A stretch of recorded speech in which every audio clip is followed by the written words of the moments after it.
Faz um bom tempo que eu não venho fazer vídeo aqui longo pro YouTube, mas como é final de ano, deu aquela vontade de fazer a listinha tradicional dos melhores filmes de 2025. E aí, nesse caso aqui, não vai ter exatamente uma ordem específica, um top do 10º pro primeiro, mas eu vou tentar de alguma forma, não vai ser possível com todo o filme que eu quero colocar na minha lista, linkar com pelo menos uma menção honrosa, porque se não tiveram filmes bem interessantes. 2025, de uma forma geral, foi um ano bem medíocre pra Marvel, pro MCU. Um filme que é um pouquinho digno de nota, acaba sendo Thunderbolts, mas no final das contas é um filme que eu já esqueci, mas a menção honrosa que eu queria fazer acaba sendo do Superman, que eu acho que é um bom início desse novo universo da DC nos cinemas, com o James Gunn meio que no comando. É uma menção honrosa porque foi um filme que, dentro desses filmes de super-heróis, acabou sendo um filme bacana, mas não ao ponto de entrar na minha lista dos melhores. Mas o primeiro filme que eu coloco na minha lista de melhores é Predador Terras Selvagens, que tem um ar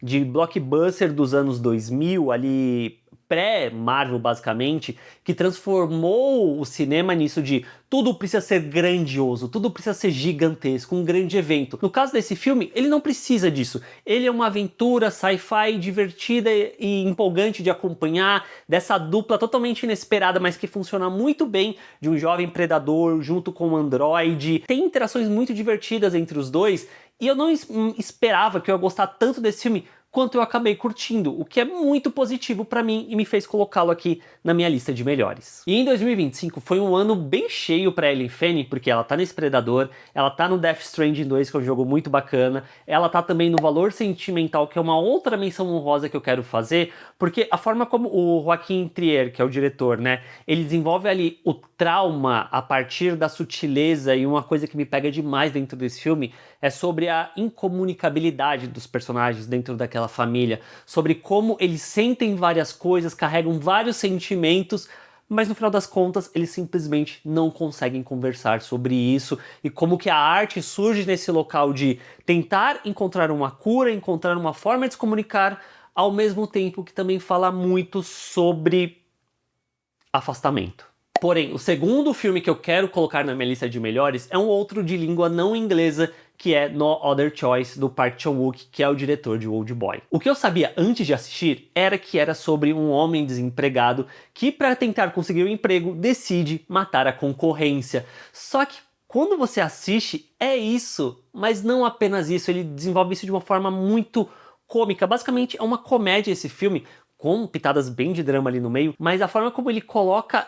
esse contexto para falar sobre capitalismo tardio, sobre até onde você vai para conseguir um emprego porque você acha que você é definido pelo seu emprego e apenas aquilo que você pode fazer para manter o status e a família que você tem. E acaba sendo muito curioso porque em 2025 teve um outro filme de um diretor sul-coreano, do Bong Joon-ho, né, que é o Mickey 17, que fala também sobre todas essas questões que eu trouxe aqui, também de uma maneira cômica, mas onde eu sinto que o Mickey 17 falha pelo seu tom mesmo, o caso do No Other Choice cresce muito nesse mesmo lugar. Sem contar que a cena da briga com a música alta é um dos melhores momentos de 2025 no cinema. E o cinema brasileiro não fica pra trás nesse sentido, porque tem uma menção honrosa que eu quero trazer, que é o filme que eu vi na mostra, que é Assalto à Brasileira, que é baseado numa história que de fato aconteceu e envolve essa coisa desse grupo de bandidos totalmente despreparado indo assaltar um banco durante uma crise financeira no Brasil. Acabou sendo um filme muito divertido nesse sentido pra mim, que valeu trazer ele como menção honrosa. Mas, linkando já com outro filme que aí sim está na minha lista, e talvez seja o mais surpreendente de todos de eu colocar na lista, porque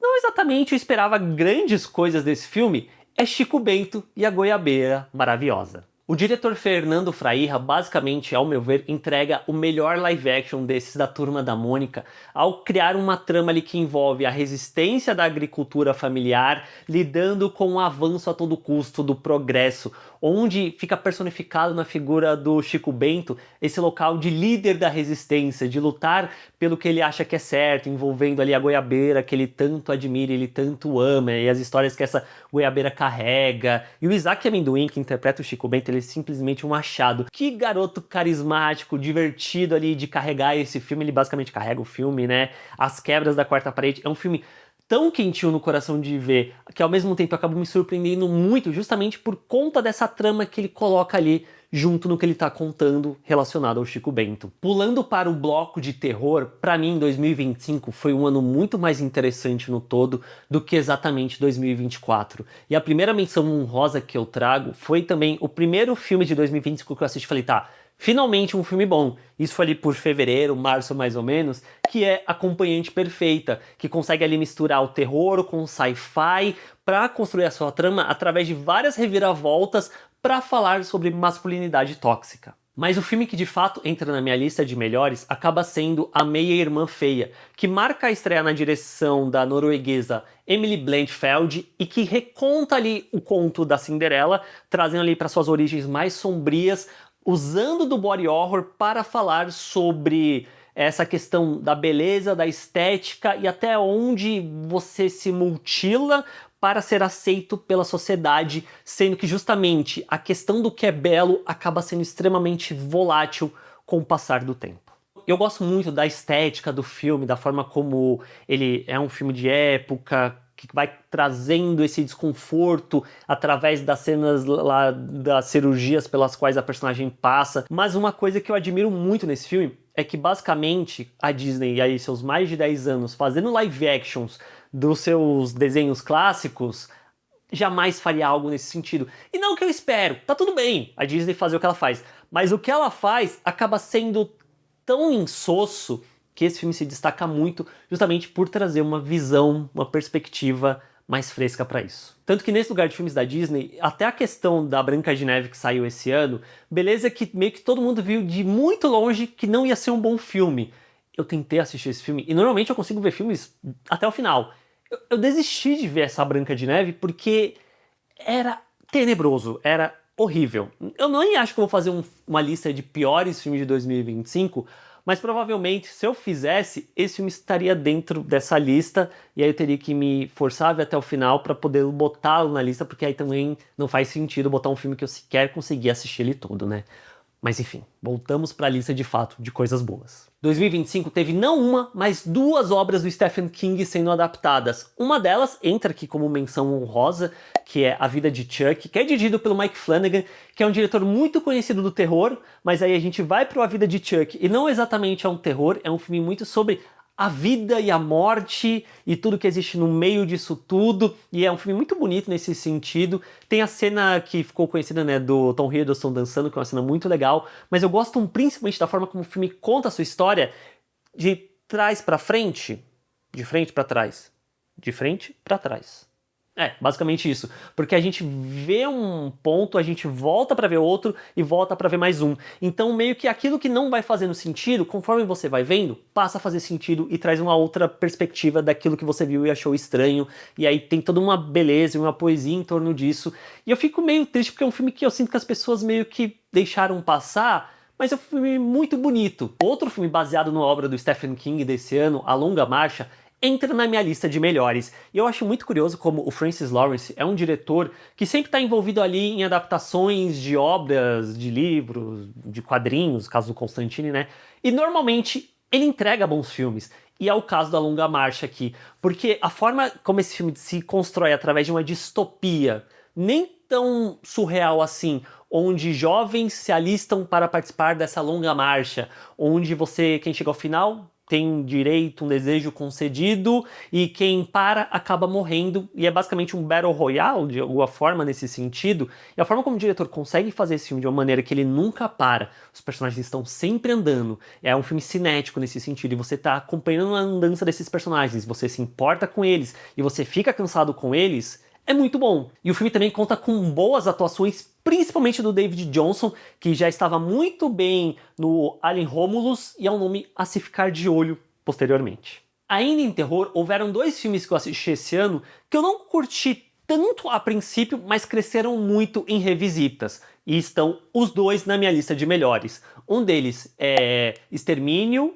A Evolução, que marca o retorno do Alex Garland e do Danny Boyle para essa franquia depois de 20 e tantos anos. E é um filme muito interessante porque Ele não é que ele exatamente traz um outro olhar sobre a coisa dos zumbis, tal qual eles fizeram lá com o primeiro filme, mas é o como eles decidem contar essa história distópica 20 anos depois. Porque seria muito fácil cair num clichê de contar mais do mesmo, sendo que a gente já teve muitas obras sobre zumbis nesse inteirinho de tempo. Só que aqui no caso, eles decidem falar sobre masculinidade, sobre, de um lado, tendo a figura de um pai, interpretado pelo Aaron Taylor-Johnson, e o que ele acha que é a masculinidade, e o que ele espera que o filho seja, e o que ele conta para as pessoas. Enquanto do outro, a gente tem a questão materna com a mãe dele, e como o garoto compadece da dor da mãe e ele quer tentar ajudar a mãe de toda forma, e o filme navega nesse lugar de uma forma muito interessante e traz possivelmente